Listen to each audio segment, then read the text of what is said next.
Swastiastu adik-adik semuanya. Kembali lagi di pelajaran pendidikan agama Hindu dan Budi Pekerti. Nah, pada kali ini kita berjumpa lagi di pertemuan kedua. Nah, di pertemuan kedua ini kita akan belajar kembali tentang makhluk ciptaan Tuhan.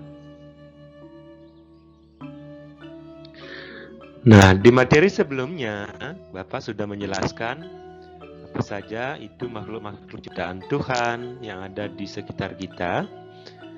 Nah, silakan kalian ingat-ingat kembali. Nah, sekarang adik-adik kita akan belajar bersama-sama apa sih perbedaan antara benda mati dengan makhluk hidup.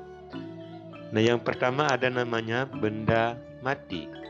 Nah, benda mati itu tidak dapat bergerak, tidak dapat tumbuh, tidak berkembang biak, kemudian tidak bisa bersuara.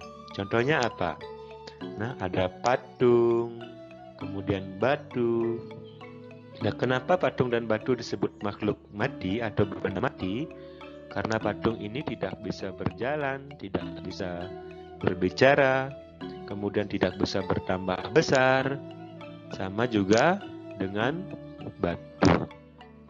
Nah, kemudian ada makhluk hidup. Nah, yang bagaimana disebut dengan makhluk hidup? Nah, ini kebalikan daripada benda mati itu disebut dengan makhluk hidup, yaitu dia bisa tumbuh atau bertambah besar, kemudian bisa berkembang, kemudian bisa bergerak, bisa bernapas, kemudian bisa berkembang biak atau punya anak, kemudian juga bisa bersuara. Contohnya apa? Contohnya ada hewan. Nah, ada kijang, ada anjing, itu termasuk hewan ya adik-adik. Kemudian ada manusia, ada tumbuhan. Nah, semua makhluk hidup tersebut, hewan, manusia, tumbuhan, itu bisa bertambah besar tubuhnya, kemudian bisa bergerak, kemudian bisa bernapas, bisa berkembang biak atau bertambah banyak. Kemudian hewan dan manusia itu juga bisa bersuara. Kemudian materi selanjutnya, apa sih perbedaan ciptaan Sang Hyang Widi dengan hasil karya manusia?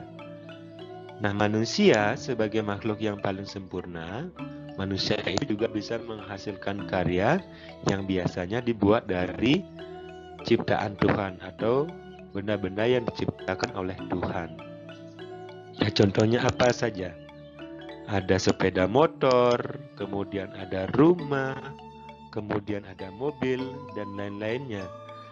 Nah, biasanya ciptaan manusia ini atau hasil karya manusia ini dibuat dari hasil ciptaan Tuhan. Misalkan motor itu dibuat dari besi. Nah, besi itu dibuat oleh atau diciptakan oleh Tuhan. Kemudian rumah itu terdiri dari batu, semen, kemudian kaca. Nah, semua itu sebenarnya pada awalnya adalah ciptaan Tuhan. Sama dengan mobil. Kemudian perhatikan lagi ada ciptaan Tuhan atau ciptaan ide Sang Hyang Widiwasa. Nah, ciptaan Tuhan itu biasanya lebih megah, lebih besar, kemudian lebih tahan lama. Jadi ciptaan Tuhan itu jauh lebih sempurna daripada ciptaan manusia. Nah, contohnya apa?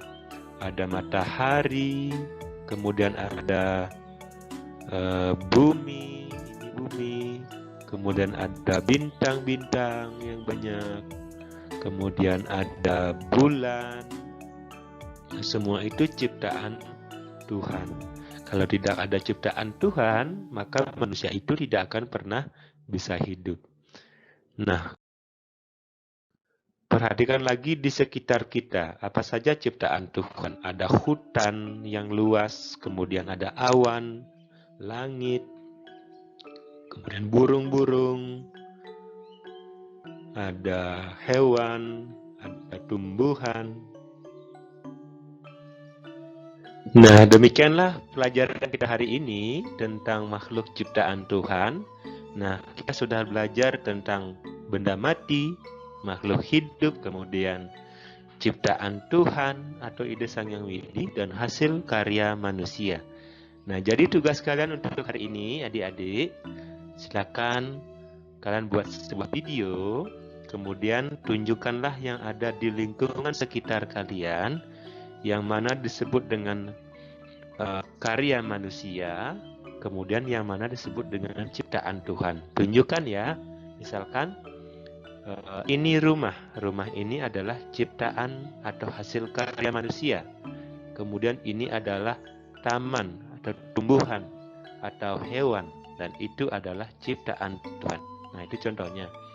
Silakan kalian buat, tak usah panjang-panjang, kirim lewat WhatsApp grup.